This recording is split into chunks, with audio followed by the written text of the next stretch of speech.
on all cylinders. On what is this? The 17th, 18th? 18th. Oh yeah, on the 18th.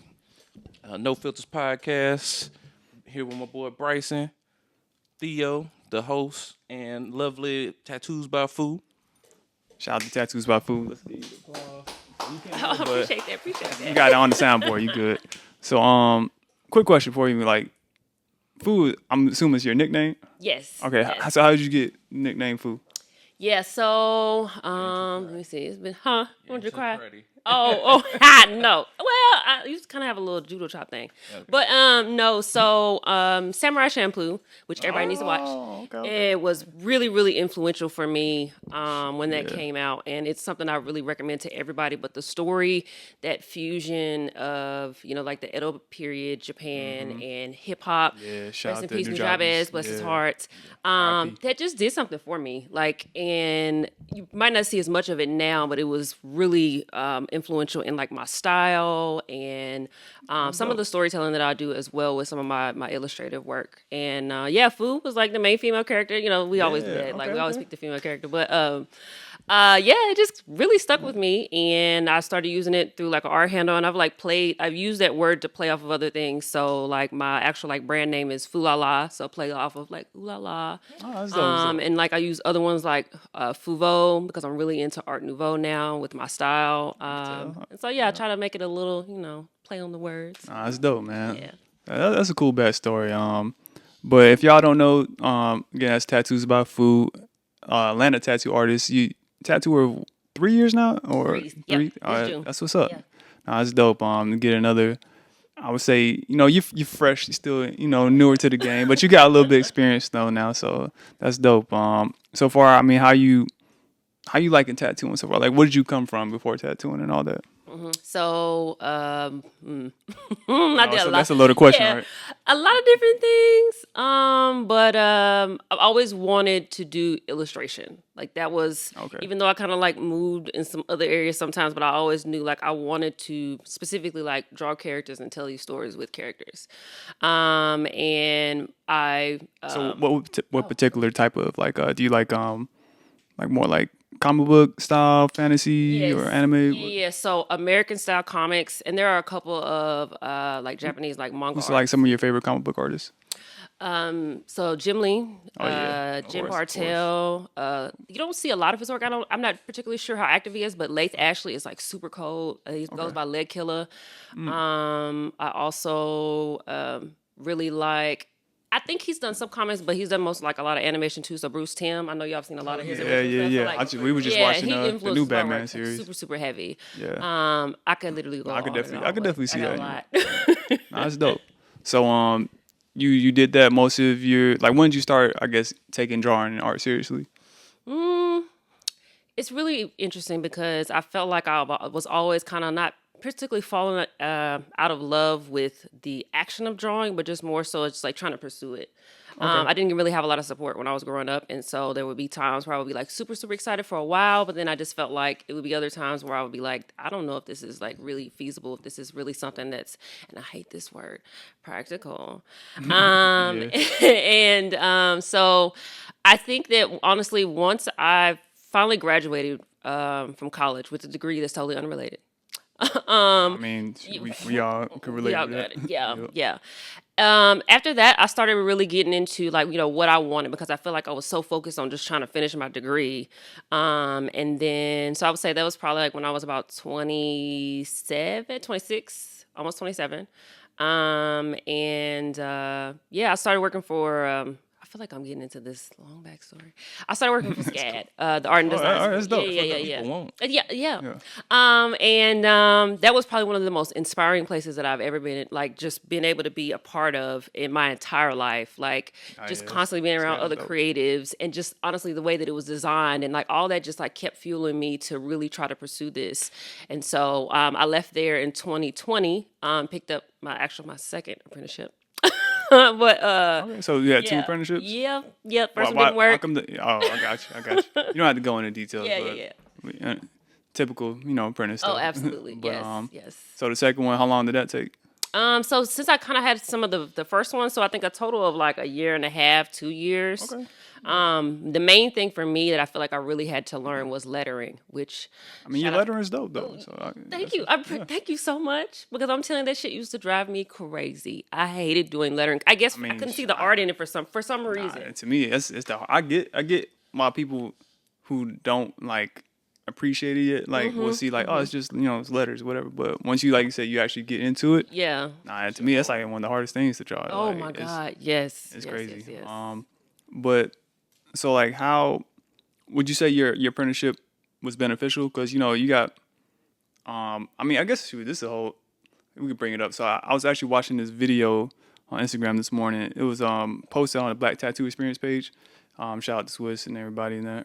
But it basically was posting this one artist who was talking about like, I guess shop artists or whatever, or artists who had apprenticeship need to stop like hating on scratchers, and basically if y'all don't know, like a scratcher is like a tattooer who I guess who hasn't been trained properly. Trained, The to me the definition is up for debate too, so we can get into that too. But basically, he was basically saying we need to embrace scratchers and and help them out and try to like guide them and stuff like that.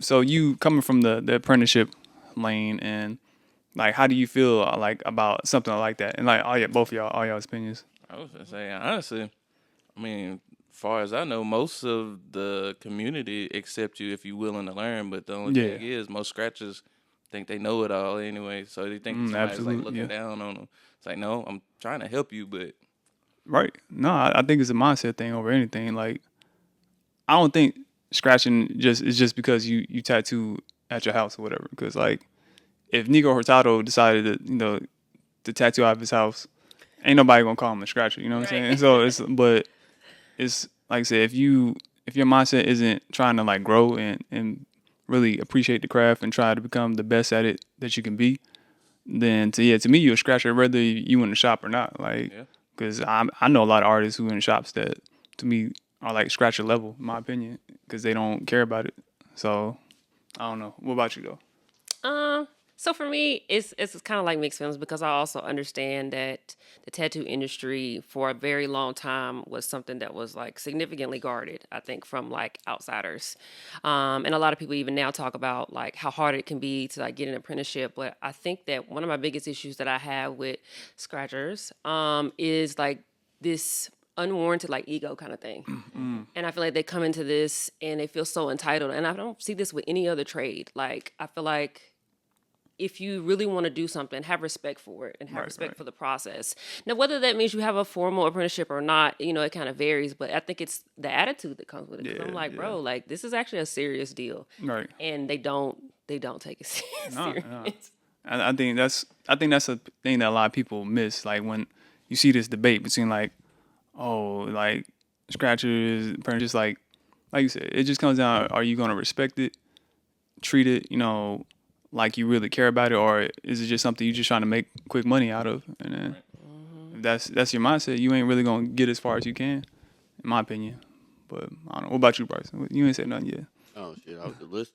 I pretty much agree with what everybody said. Mine is kind of like everybody said. It's plenty of times I try to help scratchers, but they already came in with a egotistic mind. But I do have to defend some scratchers from the perspective if they do go to a guy who's in a shop or any artist who's in a shop that already have a big ego, they do kind of look down on them. So we're not going to just count them out as well. Like, Yeah. I mean, it's asshole artists out there too. Who just be like, oh yeah, everybody know how I think of the tattoo industry. Once you fetishize about a certain artist, like they're a god or something, I'll be like, bro, tone it down. Like, come on. Find out they ain't that person. I work next to this person, so you should see me at another tier too. Like, no, dude, shut the fuck up. But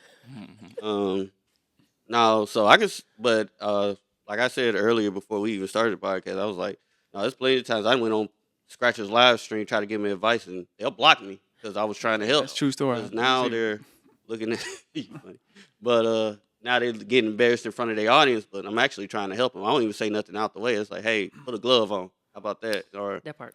Or stop wiping with a dish towel, or it's better to not use a round shader in a whole portrait right now. Use a mag if you got one. Boy, they'll take something like that to heart, boy. Yeah. It's like I know what you told me to use a different needle. I'm trying to make you more efficient. Yeah. Like, all right. Less trauma. I'll send like I don't believe in writing a paragraph when I type people comments. You get about 2 lines at most. I'll be like, hey, bro, this is how it works. Nah, get out of here. You trying to steal my clients anyway. That's why you in here. You ain't working. I can't take a lunch break? Like, all right. Nah, But man. back to, like I said, seasoned veteran artists who are asshole and egotistical. Yeah, sometimes they gatekeep in the wrong way. I'll say that. Yeah, For sure. definitely. Okay, so now you in the tattoo game these years, like, so how do you feel so far about it? Like, because you kind of came in at it's a pretty interesting time, you know what I mean? Like, you kind of came in right when it was like booming for a little bit, and then like now, as you know, like many tattooers know, like, I mean, just in general, the whole country and world, like it's kind of like a iffy time, you know what I mean? Like, economy. I mean, I don't know. Some people say it's doing good. Some people say it's not. Right now. Yeah, right. Stock market's, I mean, it's doing good, but then had a couple rough weeks, whatnot.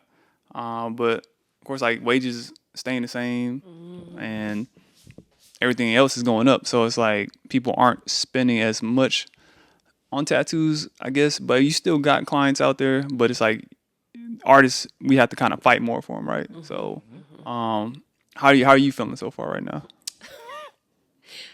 One of my like mantras every day is like I have to keep delusion close to my heart because that's what's honestly keeping me going. And I don't mean it like in like a irresponsible way. Just more so, it's just like I really do love this, and I'm just trying to keep the faith as much as I possibly can because it is rough. Not just for the artists, as you said, for the clientele.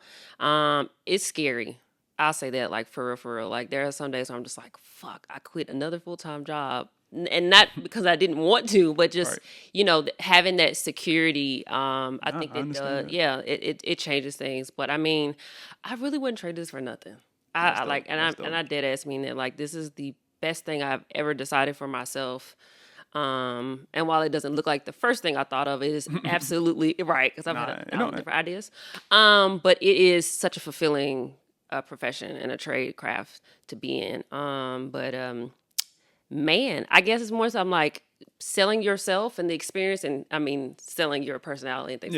Yeah, nah. And just having that authenticity and being able to connect with people and all that, like that is so important right now more than anything because it's like there are many tattoo artists and there are many choices for people, and so being able to provide something that's really unique, especially right now, is so important. So, like, to your point earlier, you can't be an asshole tattoo artist anymore. Like, people just be like, I'm literally not going to spend my last couple dollars to be abused by you or whatever it is.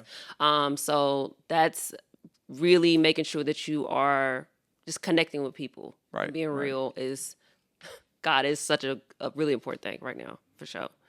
Nah, I mean that's well said. Honestly, like I said, I do notice like a lot of like kind of like the older, how you say, like crankier tattoo artists. Yeah, yeah, exactly. They seem to be heavy on the like the industry's oversaturated and y'all are like the new artists are ruining the industry and this and that. But a lot of it kind of stems to like how you treat your clients, how you run. You might have gotten away with being able to operate like a certain way for a lot of years, but like now, like there are more artists now. Yeah, but you got complacent. Now you got to put a little more effort in how you talk to clients and how you book your appointments and how you do this and that. So, because I really go after like the veteran artists where I was tattooing for 2 years and I saw my art at a certain level where people were like, yeah, I was tattooing for 8, 10, 12 years. I'm like, why you stuck right here?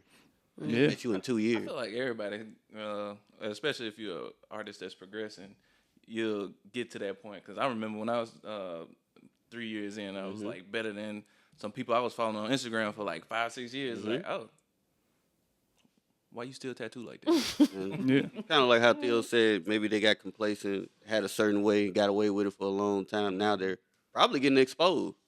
Yeah, I mean, like I said, it's, you got social media now, and clients can just search better artists. And, before it could just, well, this is the shop that's closest to me. this artist kind of popular, so yeah, I'm just go to them. Like now they were like, oh wait, there's someone like way better than you right down the street. I didn't even know that. So 1 block down. right, but so yeah, so like, are you what type of how do I frame this? Like, so are you trying to stay versatile right now? Are you focusing more like on certain styles? Like, what styles do you like to kind of push out there? So as far as like I guess what I call my comfort zone, my happy place, is Neotrad, with kind of a focus more so on Art Nouveau. As I mentioned earlier, like anime, comic, animation, video game type content too. I really love that. And How do you feel like? Do you feel like the demographic out here like tailors to what you like to do, like Neotrad and Art Nouveau and stuff? So. No, and and it's something I like. It's also kind of ties into like my what I was saying earlier, like me being delusional about things, because I'm really trying to like, it's like I'm like a missionary trying to like convert people, but I really am trying to show people, especially with my clientele, predominantly like Black and brown clients. And I think that very often when people see or think of Neotrad, they think of like not so diverse figures and faces and content. And I'm trying to show them that it doesn't have to have that one look. Like you can see yourself in this artwork too, because there's a lot of beautiful things, like as far as like the elements and just the application in Neotrad that I think look really great on Black and brown clients. So I am trying to turn the people over for sure. All right, so like, imagine this podcast, you got some potential clients watching right now, like try to sell them on this style. Then, like, yes, okay. One, it's gonna look phenomenal on you, I'm telling you. But I think like primarily, like if you are, how do I explain this?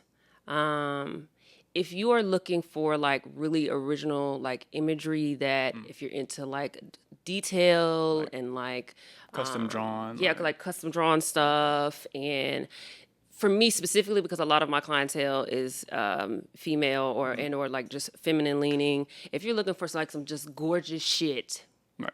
Can you explain the difference between like trad and neo-trad? I know a lot of clients don't know, because they when they see trad, they think automatically like they group all traditional together, like it was straight up American, like super flat, like only 8 colors, no kind of like depth or contouring type stuff. Whereas like neo-trad is kind of like the evolution of that, right? So like absolutely. So like what differences in Neotrad do you like that's like you could sell to people, like, all right, like different line weights or different stuff? So I'm a line fanatic. I mean, as I said, I wanted to go into comics, and so I wanted to be like an inker. Oh, that's dope. Specifically, and so like it's something about like y'all lines. They get me going. But the line weights and be able to draw attention to different subjects within the work too, by playing around with that different variation, like the line hierarchy, I think is something that has always stood out to me, and still being able to have like this really like just great complete composition. It's like, illustration. Think about illustrations on books. I think is a good way to kind of like explain to people and like how that looks in a final piece. Okay, no, it's dope. It's dope. Yeah, I definitely think people should get more Neotrad, like, and illustrative in general. Like, I don't know, it, like you said, it has like a more timeless look and feel to it, and it'll hold well like over time, because better. Like, you got bold lines, open skin.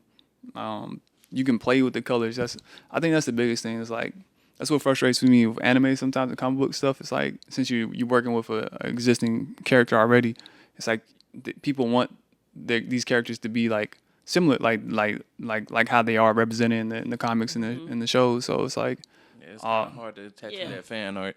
Yeah, because it's like, I want to tweak these colors and maybe go with a whole different like color scheme, this and that, and they're like, well, I want this to be true to the original, so it's like, all right, but this ain't gonna look as good like on you as if I can use these colors instead. So that's the most frustrating thing. Instead of gray, right? But with Neotrad, it's like, you can just fuck it. If I want to put this color and that color, and because this is gonna pop well on you, and then let me mix a black and gray in here and there, and like, see, that's the beauty of it. So I definitely think that you got definitely unique drawing style, and I hope more people will see it and appreciate it for you, because it's just definitely dope.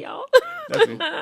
So because you have a unique drawing style, one thing I kind of do see on social media with other artists, Are you more struggling to push your own workout, or are you just struggling to just get people in? Because sometimes That's a you good get question. stuck into a certain style and be like, I'm not getting the clientele, but are you also grabbing the clientele that can also keep you busy? Yeah, that's true.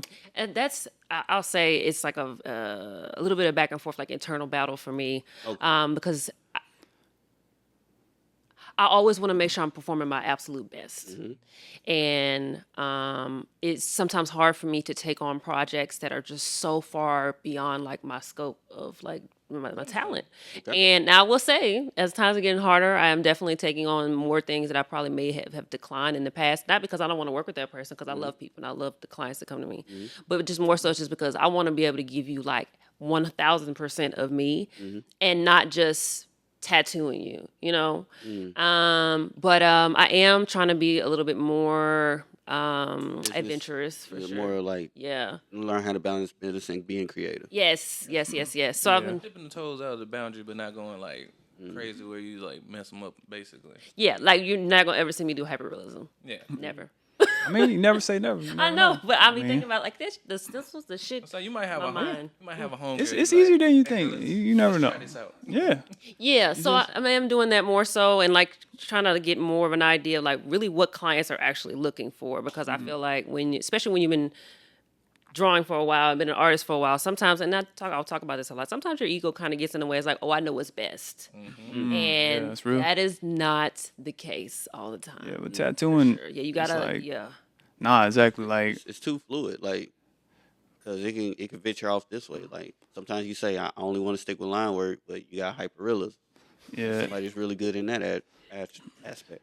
I think the main thing is like I wish like a lot of newer tattoo or people who get into tattooing before they get into it. It's like because of social media now, it's like we kind of like I don't even say we, but like maybe just people get this idea that like you get into tattooing and then you do what you want. You know, you get to do like my stuff and like have fun and make money doing this. And to be honest, that's really true. it's really only for like the select few. Like in any industry, like you got the like the elite few that can like do whatever they want and charge whatever they want and just like live life good. But social media make it look like it's normal. Right. Exactly. Exactly. Trust me, it's not the case. So I always want to be like, before you get into this, know like this.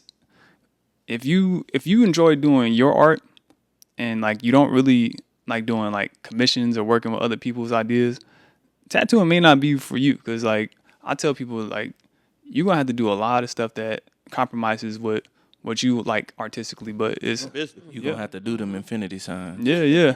And it's one of those things. It's like you got to be able to still enjoy tattooing when you're doing that.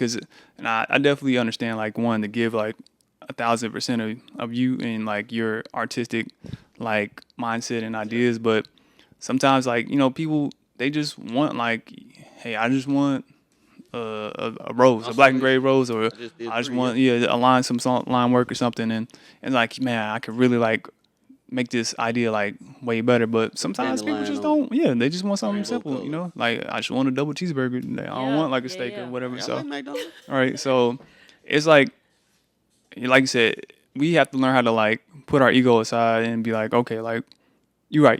This is what you want. I'm gonna make sure. So when that happens, my idea is like, okay, or my mindset is like, I want to do the best job technically for you that I can. So that way that you're pleased with this, and then you show off your tattoo, and who knows, you either come back or refer to someone else who wants to come and get something real cool with me, So. In the words of Bryson, I'm just here to tell you if it's a bad idea. Yeah. Wait. Yeah, no, that's the best. I hear what you're saying, but I don't think you're gonna like the results. Right. I will. Yeah, that's main. Like, if I think it's not gonna be good technically, I'm gonna say no. Like, I'm gonna tell you, but I'm gonna explain to you why. I'm not just gonna be like an asshole and be like, nah, this is stupid. But like I say, I tell people how I say no. Like I don't say no. It's like I said no 3 times without you even knowing. But yeah, so I mean, I definitely say like it's good that you branching out and taking on more projects, because it's a grind, like especially like when you get to the slow seasons and stuff like that, like you can't just hold out for the cool stuff. Yeah. So you gotta slow year though. Take whatever you can get. I don't see the difference. Yeah. Yeah. Sure, this year been crazy, but You know, shit, you get. I'll say like this: like if any tattooer out there who feels like they're struggling or it's real bad, like if you get through this year, maybe next year or so, like you done got through the worst really. Because like this has been like for me as far as like I feel like this is the worst I've seen the tattoo industry as a whole since I've been tattooing. Like I'm not saying like it's like necessarily like terrible or like the industry is like I don't know, some people like to be dramatic and be like, oh, like tattooing is imploding and stuff like that. Like nah, it's not. It's just getting a little tighter. Like, we gotta actually like be responsible with our money and save and like Stimulus checks fuck y'all up. I definitely feel like for most tattoo artists though, especially since you're on year 3, I don't know what it is about year 3, but it's like that little hump. It's like, man, I don't know. Like, cause I remember my 3rd year. I was like, shit, am I supposed to be here? Like, for real. I think it's like them first 2 years you see like, the first year is like you just tattooing, right? And so you just excited, it's new. Like you don't care how much money you make or whatever, because it's like every tattoo you do is like a new experience. You're learning, and then year 2 is like okay, you see like a pretty big leap. It's like okay, now I'm like doing some bigger, more detailed stuff, making a little bit more money. And 3rd year is like you expect like that next big leap, but then it's like nah, it's just like staying the same. Like what's going on? Like for me being in year 3, like right now, is it year 3? Yeah, it's year 3. Oh damn. I feel like you've been tattooing forever, but that's probably just because you here all the time. Yeah. No, I kind of like heard how you said it, and I kind of have to agree. Is like year 1 is exciting. Year 2, you're getting your foundation in it. Year 3 is because I don't have it, but I see a lot of people have it. That's where that ego comes in and say, now that I got on year 2, I got the stabilization together, the saturation, the line work, how I should attack all this the technical stuff. Yeah. That's where the ego comes in. I never had that. So even right now, I don't. So because some people get to year 3 and year 4, they have that ego. Now it's like, yeah, I'm almost 5 years in, and you can't tell me shit now. So it don't matter how many years you got, man. Like, so I tell people that all the time. I seen year 2 tattooers like, what happens? Amazing, I'll forget this part. What happens is because you got so creative within 3 is a long time to get your creativity to a certain degree, where you can have that ego to a certain degree, but then they forget about the business side. See, I always discipline myself to handle. Oh, you got my bad. We got handle both. So, and they forget about the business side. Like, if somebody comes in and say, I want an infinity sign, I say, shoot, that's gas money in my car. Sit down. Like, I don't think of, and I understand, like, kind of like how May podcast was, where she was like, you have to love art a certain way, but I've never lost the mindset of this is still a business. I still got to pay for that dynamic. I think the hard part is, like, you tell me how you feel like it's hard for tattoo artists to separate, like, tattooing and, like, art. It's like, it's like you want to combine it, right? Like, it's like, I get to do art for a living, which you do, but at the same time, it's like, it's still a job. We still got to pay bills. So it's like. It's still a commission at the end of the day. Yeah. You're a salesperson before you start tattooing. Like, how do you deal with that? Like, that struggle, I guess, or? I think, and I try to also just show this through, like, my personality and social media. I try to celebrate all the tattoos. So you do good job. Hours and the one takes me 20 minutes. And I like your transparency. Yeah, I really do. And I think that also is something that kind of plays into what I was saying earlier, just like creating that experience. It keeps you grounded, I think.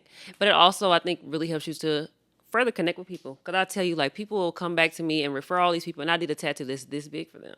Right. And it's because I made them feel like I was super excited to do it. And I was. Like, I'm still, like, at year 3, I'm still geeked about every single tattoo. Yeah, that's great advice. Yeah. So, man, I mean, like you said, Infinity Symbols, I actually love doing shit like that. Because it's lines. Like, I fucking love lines. So, have you ever gotten to the fine line stuff then? Like the little 3-liner, little single line? No. I could still. I think you could pull it off. I use like 3-liners and like extra type 5s and stuff like that sparingly when I need to add like little details where I'm not concerned about it being like really standing out like that. Really use it as a means to give some type of like texture and stuff like that. Got you. And no shade towards a fine line, but I love 7 and up, 7 liners and up. I got you. What I see it as about a challenge with the fine line. I'd be like, oh yeah. all right, so let's talk about, since someone that you're very you come from the school of like drawing everything yourself, and not a realism type of person, right? So you're very into illustrative stuff, and this the AI scene, AI art is a big thing now. How do you personally feel like, as far as like, let's just say AI art in general, and then like as it pertains to tattooing too? So I might piss people off. It's cool. It's cool. I think so. I want to talk about it from like a foundational level. The thing about Okay. AI that pisses me off the absolute most really is the fact that it's unregulated, and so the way the AI, for those of you who aren't really familiar with the way that it works, and I'm not even a techie person, but this right here is, it scraps data. And when we're talking about AI art specifically, it scraps thousands upon millions, if not billions, of pieces of artwork, and it creates like this amalgamate. What's the fucking word? Not you was right. Amalgamation. Yeah, so close of enough. like all the shit that is scrapped to spit out this art, and that's such an ethical issue for me. And I think that's why I was saying, like, I feel like I'm screaming into a void, because I don't know if anyone really feels as passionate as I do about it. It's like, that's, I mean, I definitely come across a lot of artists who feel passionate about it. It's like all these years and blood, sweat, and tears and everything that these artists have put into their work, just for it to be scrapped up by some program and to spit out something that has like 7 thumbs. And it's just like, I wish that it was. I think it not having regulation is the biggest issue for me. Yeah. And then when it comes to tattooing, baby, look. Tattoos. Well, and not even fake tattoos. My one of the biggest issues that I have is other tattoo artists that use AI in a negligent way. Like, I literally saw someone that I actually really respected their work. I'm not gonna say no names, but they tattooed a character, something like a video game or something, like probably like Dark Souls or some shit, and it had 6 fingers on each hand. They tattooed this on someone's body. And I know for a fact the character just didn't happen to have the 6 fingers. And I'm just like, just those types of things. And that's why I think it's so important to have a foundation in knowing how to draw, because other than having 2 eyes and seeing that, human beings don't have 6 fingers usually, being able to correct those mistakes. Because if you're just copying something verbatim, you're going to copy the mistakes, period. Oh, yeah. No, and that's going to absolutely. happen. Yeah. And I feel like it's just, use your brain. Your brain, I was explaining to this to... I just have to blame the artist. Then. Yeah, I got to blame the artist. But I'm like, your brain literally is AI. You just don't know it. Yeah. So the way I took it was it AI or was it the artist? No, it was. No, well, the artists didn't- reference AI, but they didn't make do the artistical changes. that's Yeah. what I'm saying. They were using it negligently. They were lazy, Yeah. basically. Yeah, So, lazy as fuck. So I mean, yeah, y'all go ahead. I'll chime in at the end. You know what I'm saying? Well, I mean, okay. Well, then I'll play devil's advocate, and just for the sake of like a good debate, and then some of it, I do.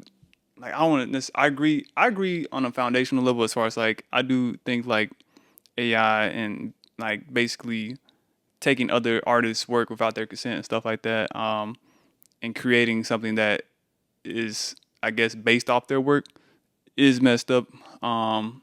But at the same time, I look at it as like, I don't see AI ever being as good as the original artist. So I look at it as like, AI, yes, it Give can. you a foundation of what you I don't see like comic books and anime being being in manga, and being replaced by like AI and bots. Like, Yeah, I don't see their jobs being taken.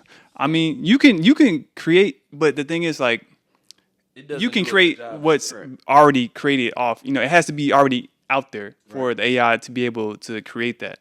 So like, if you're creating something new that hasn't been done before. So is it just the blood, sweat, and tears everybody's upset about when it just comes out in go ahead. 3 seconds? Well, no. So I think that we are underestimating the greed of corporations. Yeah, I mean, Extremely. I do think And the AI fact in that general is bad. Even like big companies like Marvel and DC and all these other like production companies that support creatives for the content that they produce.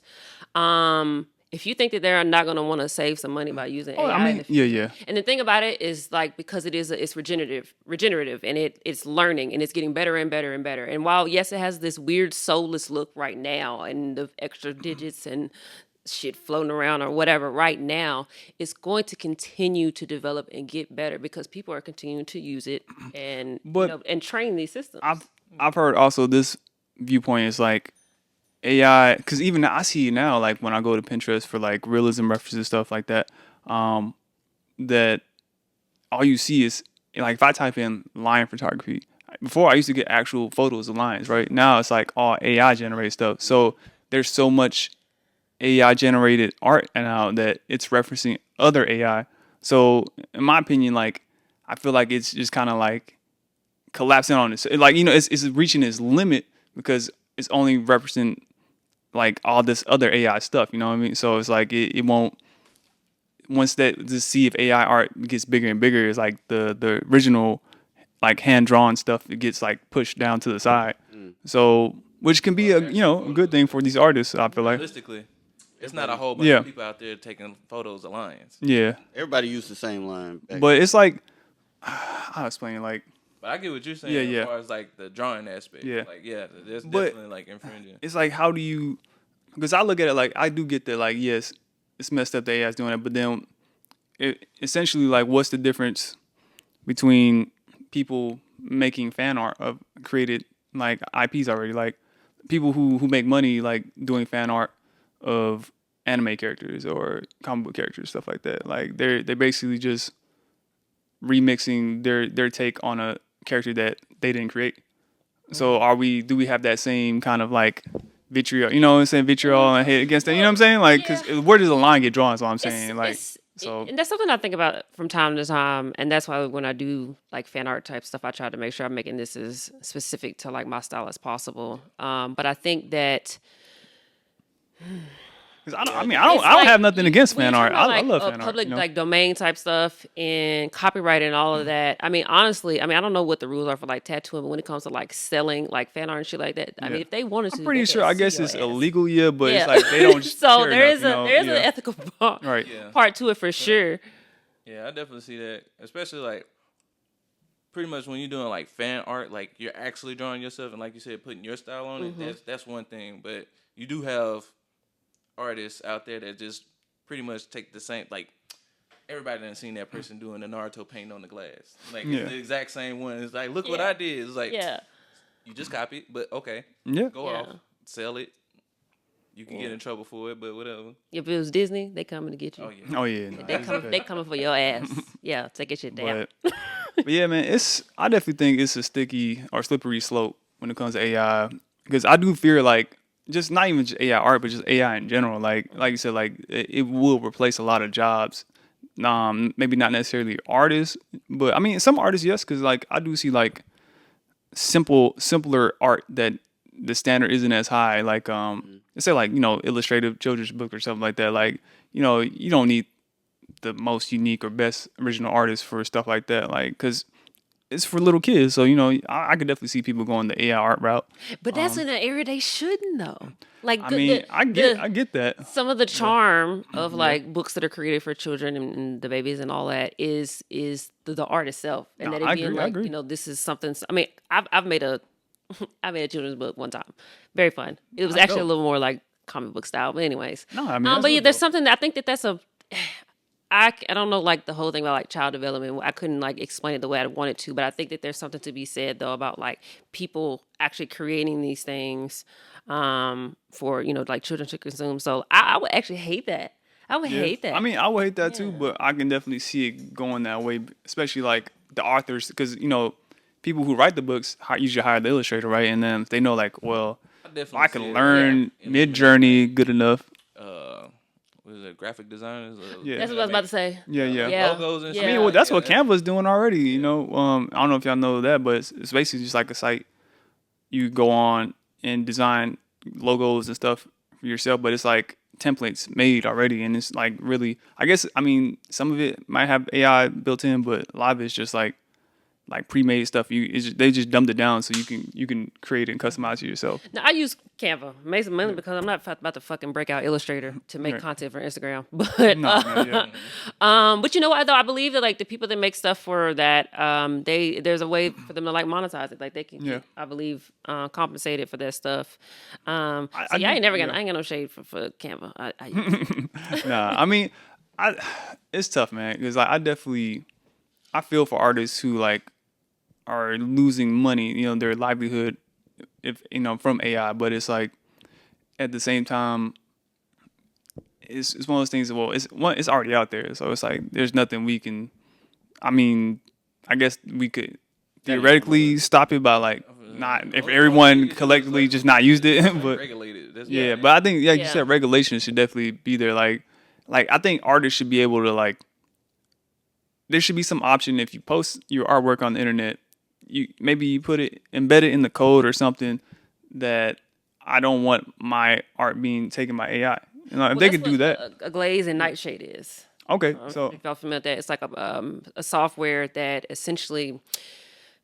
I really wish I knew like the sciencey word, not the science, the techie words, but like essentially what it does is it creates like a filter over your work, and you can there's like levels of like how noticeable it is, but what it does is it feeds incorrect data to the AI, the scrapper or whatever, and so like some really funny examples were like they were like wanting them to like scrap like a picture of like a cat, and some of the shit that the AI ended up making was just like stuff of nightmares. Oh wow! Like it could not read accurately what the actual photo was, and so that's like just an attempt for artists to kind of fight back against this because like so many platforms now have it built into their terms and conditions that I know none of us really read, so it's kind of our fault to a degree. Because it's like it's so. I think the overarching thing is like this level of entitlement, like you feel like you have access to my things and be able to use this without any permission, without any credit, and all these things, and that shit burns me up. No, I mean I definitely feel that. It's one of those things that you can't. I don't know. I guess maybe it's just like the snowball is already rolling. Yeah, it's like I look at it as like I'm just one person. Like, what can I do to stop this? But I guess that's the mindset you shouldn't have, right? We gotta all come together, man. Right, fight back. Broke artists banding together. Somebody gonna break. We live in America. I already see how that's gonna go. Yeah, I'm broke. Like as soon as somebody cut that, I'm not even speaking for me. I just know somebody who will do it. Right. Damn. I'm gonna matrix your ass. I don't know. As far as when it comes to tattooing AI, like, I mean, I don't see a problem with like using AI as references if you're gonna like actually fix them up and like like make them look like a good tattoo. Used it and I said, I done used like 6 different images of AI and just fused it into one image. That it's definitely helped. Like I said, with like because before like because I do a lot of realism and I think that's the biggest like of course like if it's something more like I wouldn't use AI for Neotrad or or anime and stuff like that. To me, that's I don't know. It's just you're not. If it's illustrative, it's just something. Yeah. You can just make it myself. Just get a real life reference and draw it. Yeah. I'll use AI just like get a different image or a different angle. Because like before let's say especially like when it came to like needing references and models of like black people, right? Like there wasn't that many out there. You know what I'm saying? Like still not a lot now. Right. But with AI though, it's like it's I like how some people use their own faces. I'd be like, hey, that's you got a lot more options. Like if I go on Pinterest and type in like I don't know, like just black beautiful black woman looking, side view warrior as princess look or whatever, you know what I'm saying? And then boom, you'll get like 20, 30 before it's like you might have one good one, and then from there it's like you can go and take it and just like, all right, let me make my edits and change it. So I don't see nothing wrong with that. But like I said, if you just being lazy and just like going in, taking the first thing you get with AI and then not even trying to make it like because to me a lot of AI stuff isn't a good tattoo like AI art isn't like just tattooable out the gates like because you gotta still know what a good to some people. I mean, but that's the thing like lazy people gonna be lazy. Like I don't see there's people out there who straight up trace a tattoo like an actual printout of someone's tattoo on a curved body and then just straight up tattoo that, and so those people obviously they're gonna straight up copy AI from y'all seen the one tattoo like a couple of years ago where a dude ripped it off a person's skin, but they left the nipple in there and they tattooed. Oh yeah. It's like a Joker or something like that. Penguin. Yeah, but it's to me. It was being lazy before then. But right. That's, so like so egregious. Lazy artists gonna be lazy. It's like I don't get concerned by that. Like even like I don't know, people steal my art or my tattoos and stuff. I see it sometimes here and there, but I don't. Whatever, you know what I mean? It's just like I can laugh. at the end of the day, get mad. I'd be like, that Thank you. I don't look at it as like, oh, I lost a client because that client wasn't going to come to me because obviously they were being cheap. You know what I'm saying? So like if they wanted my work, they would have came to me. So I don't know. I try not to stress about things that, are out of your hands. You get what I'm saying? But I definitely get like Rising Against the Machines and all that stuff. Yeah, So I'm literally Johnny Silverhand. I feel like I'm gonna take down Arasaka. shout out to Cyberpunk. Did you play the DLC? Yes, that shit Okay. was fucking amazing. Yeah, Tez played that too. I only played the base game, but I didn't finish the base game. Yeah, I was on that game. So for Cyberpunk for me is GTA. I feel like for other people, like I'm so fucking obsessed. And when they said like they stopped using the whatever engine that they used to create the game, so it was gonna be like years before we get anything else, and it's hurting my heart. I mean you saw how long it took to come out with the first I one. know, yeah. I don't know if you've been following the mod community, but they done got it to where you can like join other people now. What? But that's on PC though, right? Yeah. Oh, you gotta join the PC game. What are you on? I'm on a Mac though, and it's about to blow up from The Sims. So. Oh, okay. Yeah. Yeah, I can't add not another thing on it. Yeah. Macs ain't the best for gaming, but shout out to The Sims though. That's a classic. But yeah, no, AI is crazy. Watch out for it. But let's see what. I done lost my train of thought. I'm thinking of gaming now. We can talk about that. Yeah. As soon as I leave, I'm getting back on the game. I got a couple hours. right.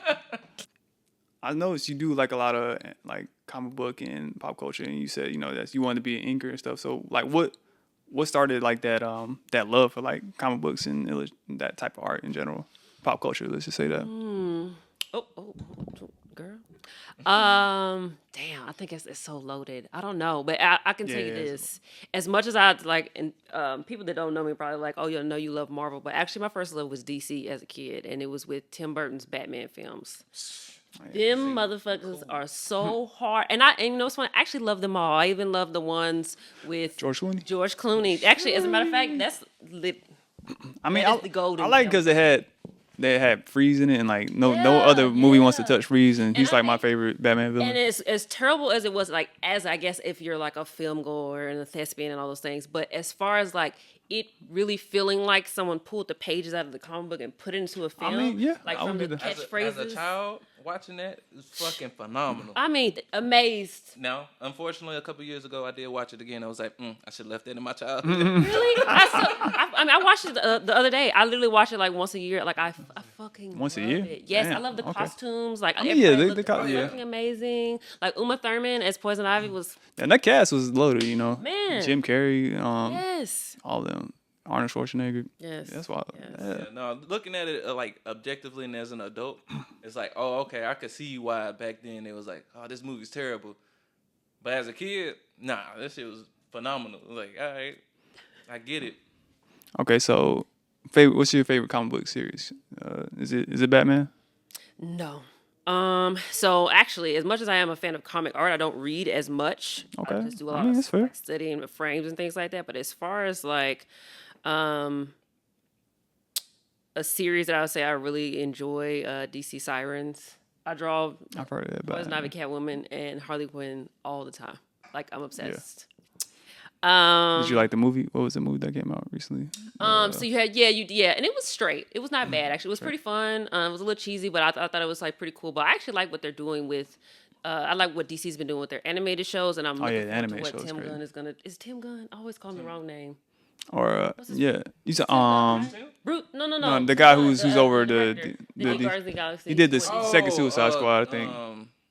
It's James, is it James? Gunn? Yeah, James Tim Gunn yeah. is literally the dude from Project Runway. Anyways, okay. James Gunn.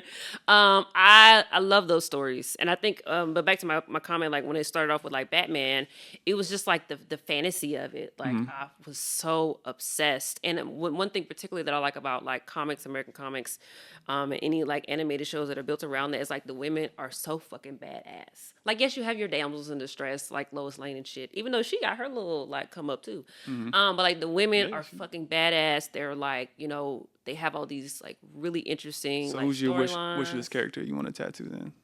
The next Storm. I posted this fucking Storm design I have like every day because she is everything. She's fucking everything. But I would say it's between Storm and then I have a Gambit. I haven't posted that yet, but the Gambit is fire. Okay.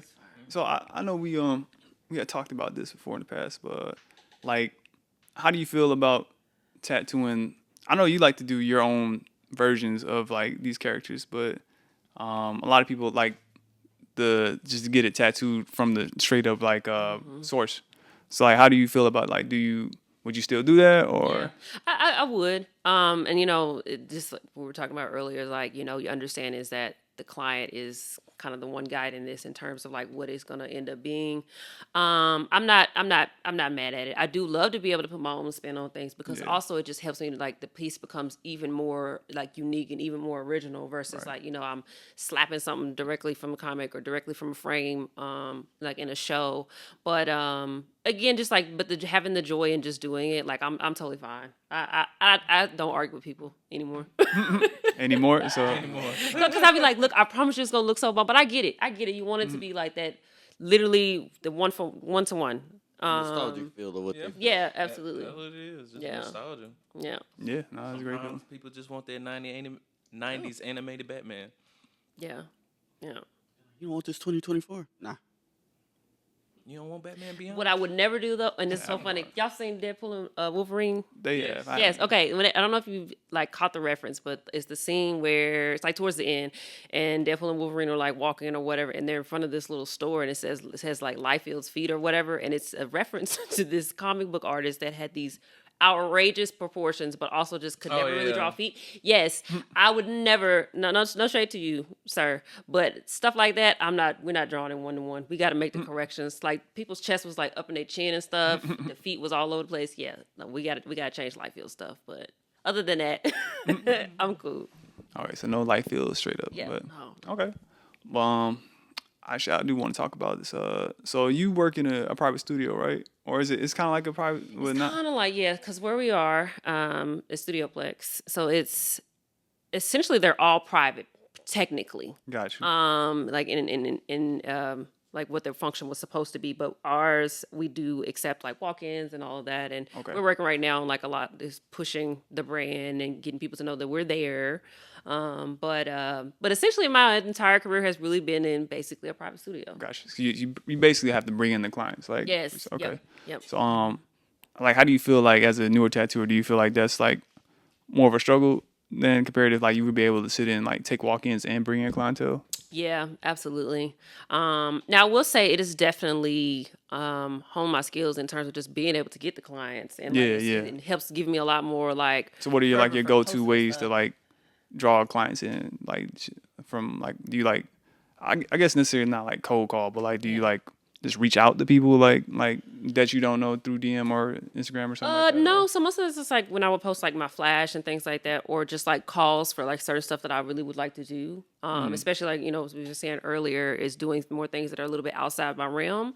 So I would say like that. And then sometimes though I will like reach out to like previous clientele when it comes to like bigger projects that maybe I want to start or stuff that I want to try that I haven't done before, and I will do that. But I've never really done like the approaches like kind of like random people versus like when I first started, because actually sadly enough I don't have a lot of friends that want to be tattooed, so I did have to like look for I mean, honestly, like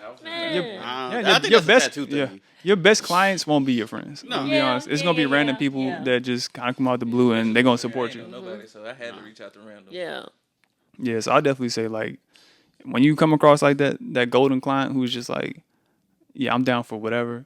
Yes, like take advantage. them. Yeah, take advantage of that. I think most golden thing is word of mouth. Yeah. Like the guy last week just saw one of my clients at Quick Trip pumping gas. Who did this? Came in within 3 days. Yeah, now word of mouth is. So mine's is word of mouth. Yeah. My Instagram and my real life do not match because my Instagram. Yeah. So like, what do you mean by that?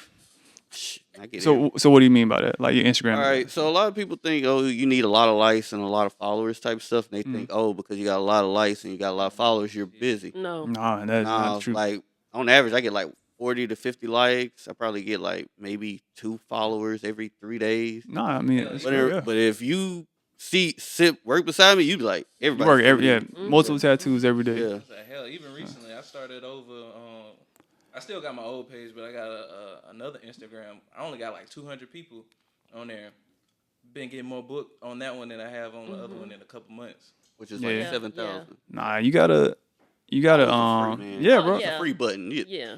People gotta understand that Instagram, social media is not real life. Like, so My side story, yeah, I'm killing. don't get caught up Y'all see me in here. about numbers and all of that stuff. Like, especially now, y'all know the algorithm. I don't know, they changing every day. Like, it seems like you get like right, less and less reach.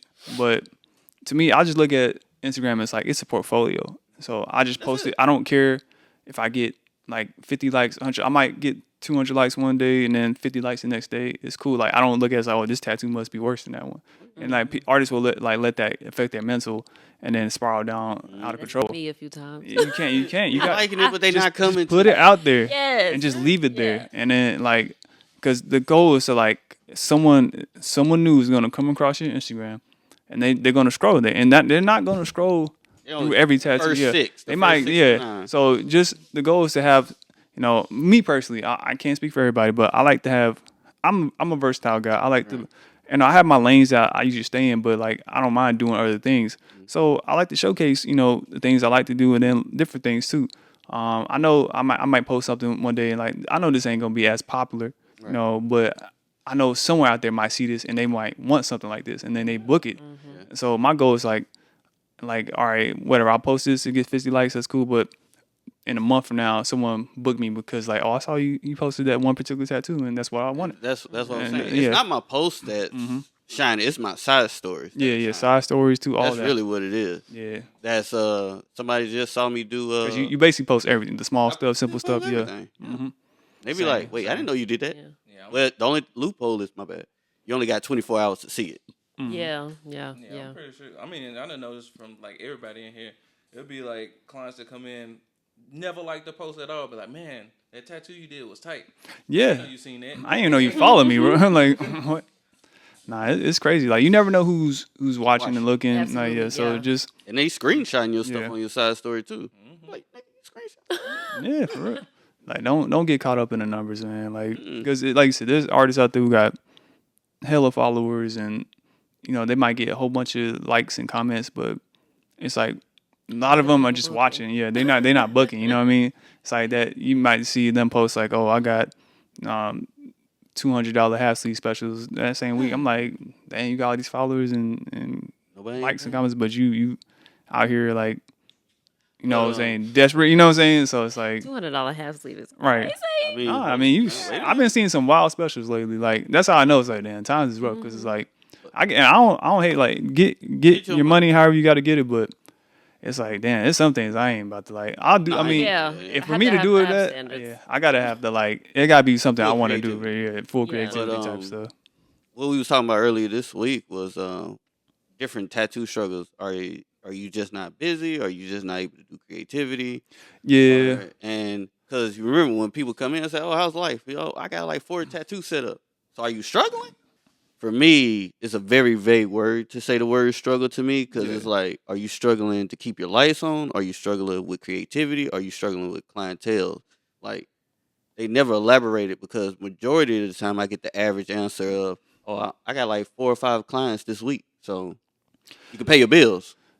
Yeah. Or well, you just... It depends on what them tattoos are. Yeah, and that's why I said it's very vague. 5 infinity symbols, they might not. Yeah, it won't add up to it. Yeah. Light bill. Yeah. So, but then some people be like you were saying earlier, I'm not still doing what I want to do. And now I've heard some artists say, well, if I'm working like this, I might as well work a regular job, because it's taking the fun out of it. Yeah. So what are we talking about struggle in a certain aspect? I was gonna say, Food, you got something that you want to?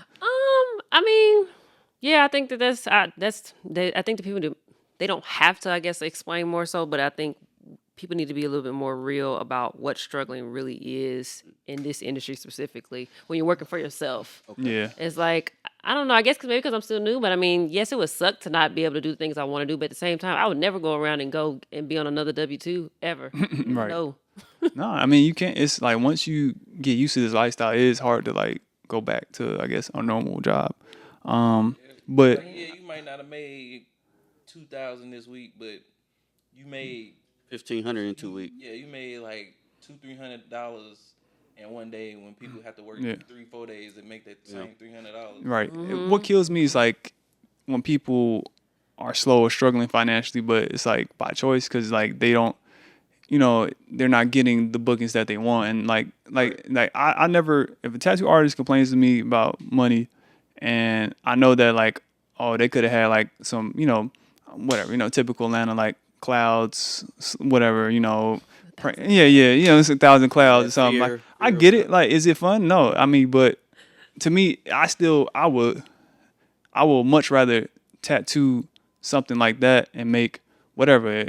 Let's say it's like 300, $400, right? It's not like your normal price, but you're slow, you need some money. But look at it like this, like, Let me okay, be clear, our region is different from how the other parts of the United States is. Yeah. Atlanta is very like, It's like, say that. I feel like there's money out there to be made. It's just like, I think, like I said, we as artists get the egos in our head. They're like, nah, I'm better than this, and like I'm past that level. That's for like the scratchers or the scrubs. And give it to me. Yeah, I mean, I get it. If you in a surplus of clientele that you want to do and you booked out, then yeah, you can do that. But like, if you can't complain about, oh, there ain't no money out here. And you just turn away stuff because you don't want to do it because your ego won't let you do it. And to me, I don't feel bad for those artists. Ego and comfortability as well. I know how to separate those two as well. So, some people say, "Hey, look, I'm just not good at this." You better learn. But I don't know. I mean, yes, because I would never say you should stop learning or not try to learn something. But sometimes I do feel like that there's something to be said when you are trying to be this jack of all trades, which I've learned I've actually been using that wrong in the past. But anyways, for lack of a better way to explain it, but like, and a master of none. So it's like, yes. But you could be an expert. You could, yeah, exactly. But I also want to, again, I guess it goes back to what I was saying. It's like, I want to be able to give somebody like literally, I put my whole body, my whole soul into this for you. I definitely get that. Yeah, versus like, everybody's not capable of doing that. Like, some people just got like certain skill sets, and it's like, like me, for example, I would say most of the lanes I'm in, I'm very good at. Like, there's no gap in quality, honestly, between like me doing this realistic eyeball or me doing this comic book panel. But I'm well aware that that's not everybody's skill set.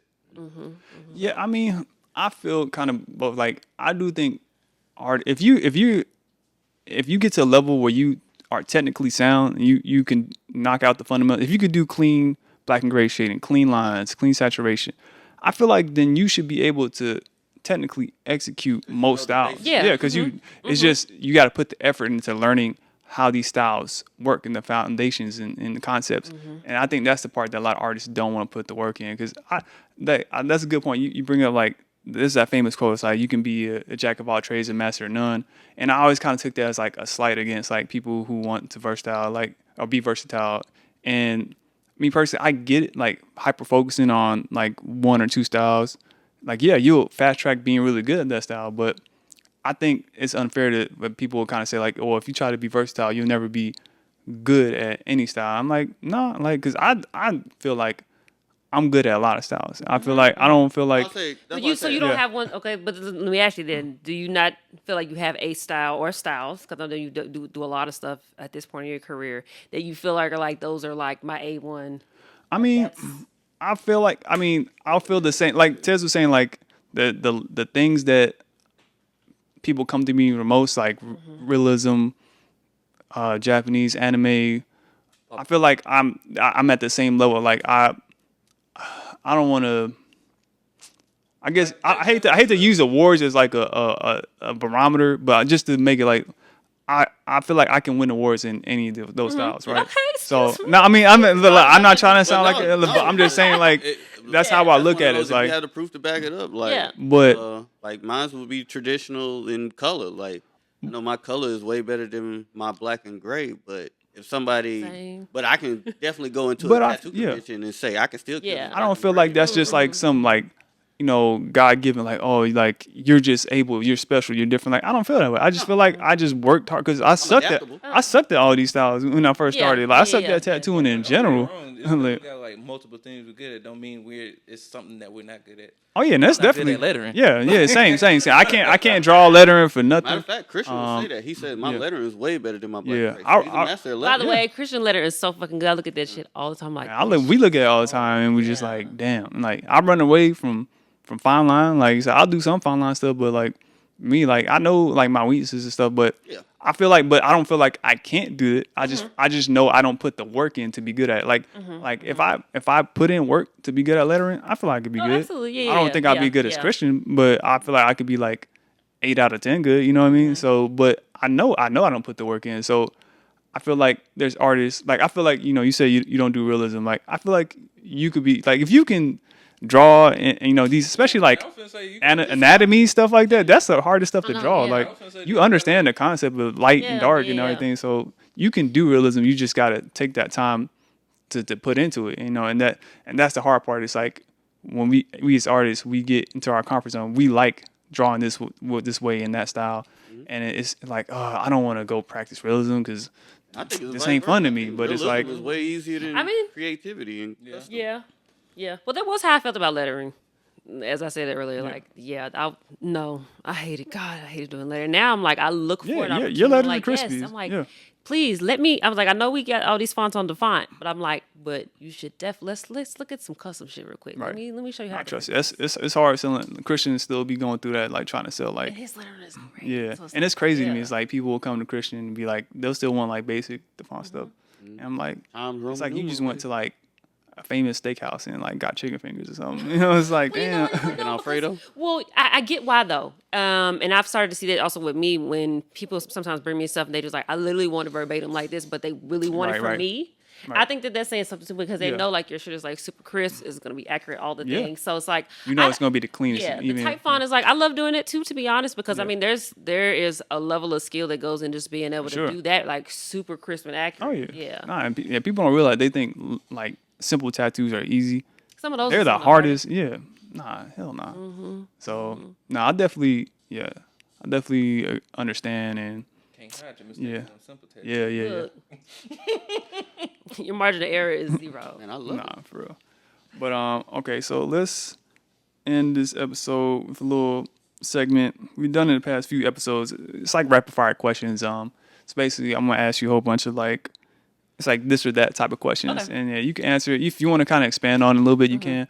Like, there's no kind of like real rules to this, but So all right, we're gonna start. First question: coil machines or rotaries? So I've never, people probably say I was spoiled, but I never had to actually use a coil. But that's a lot of newer tattooers. Like, I honestly want one. I'm gonna start doing some research. You should like, because you love outlining. Yes, you would love outlining more with coils. I know. You should definitely try it out.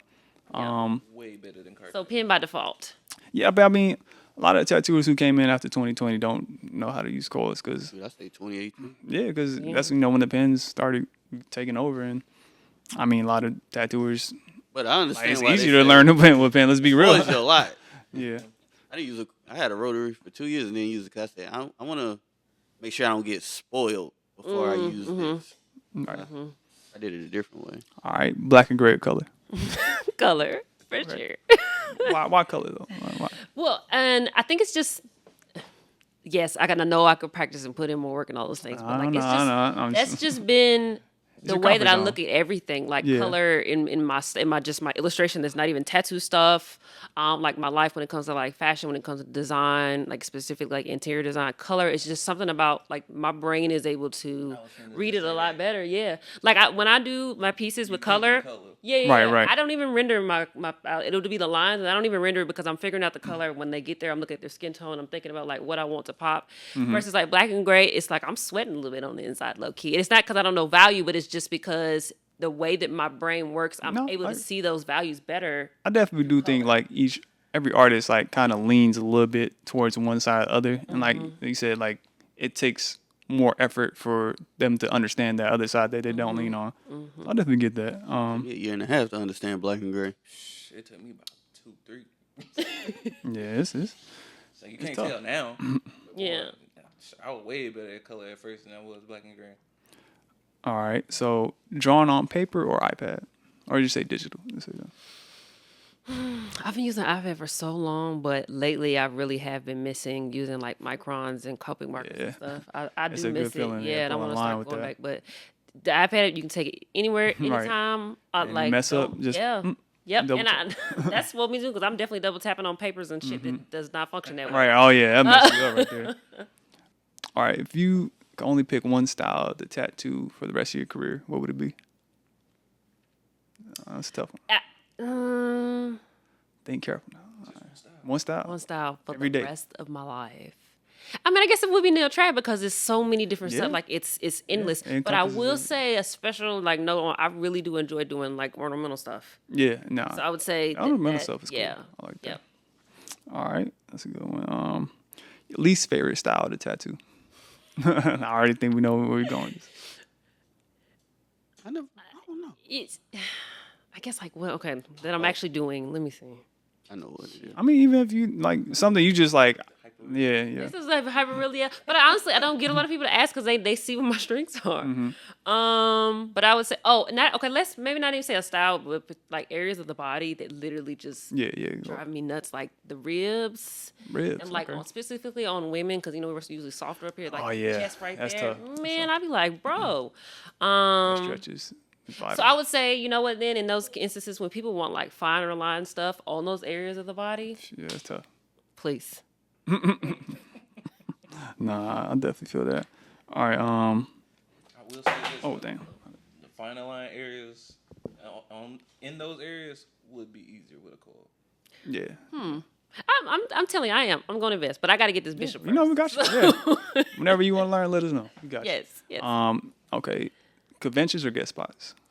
Well, I've never done a convention, but I've been like itching to do one so bad. Yeah, you got. Yeah. So even though I have not done it just from like going as as a visitor or whatever, and from what I'd like see you guys do in other studios, I want to do all the conventions. All of them. No, definitely. Yeah. I think you enjoy it a lot. You get to meet a lot of different artists and a lot of people who think the same as you. It's like, oh, damn, we connect on a whole different level. And then from there, you can set up the guest spots. Yes, so absolutely.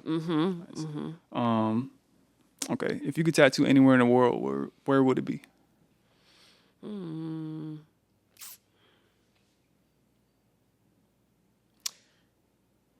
That's kind of. Oh, you know what? Yeah. So some of my favorite artists that do like that Art Nouveau style, like Neotraditional work. A lot of them are like in the Europe area, Yeah. like or like Italy or something. like Berlin and like.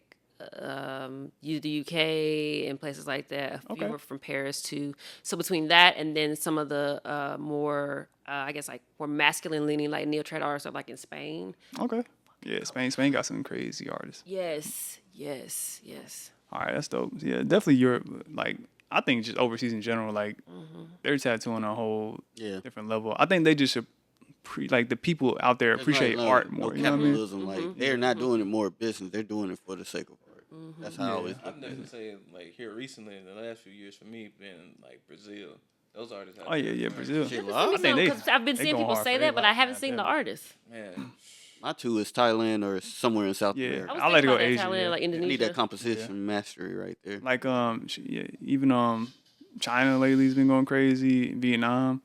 They got some fire. I always said it was that Victoria Lee? They put a lot of people out of business. I don't know if y'all follow her. She's like a color hyperrealism artist, but her portraits are like insane, like the texture and everything. You ever see what's her name, Perajinko? Yeah, his stuff is dope. His stuff is real. Yeah, all those people, man. All right, favorite tattoo machine so far? Well, it was the Flux until I started using the Bishop, and I'm like, Jesus Christ, this is like night and day. What they make solid machines. Yeah, man. Yeah, Packer ain't no joke. I got to get one. Have to. The Packer. We need a sponsorship. Yeah. Bishop, someone's listening. Send us that sponsorship. Please. All right. Favorite color to tattoo? Ooh, that's a good one. That is a really fucking good one.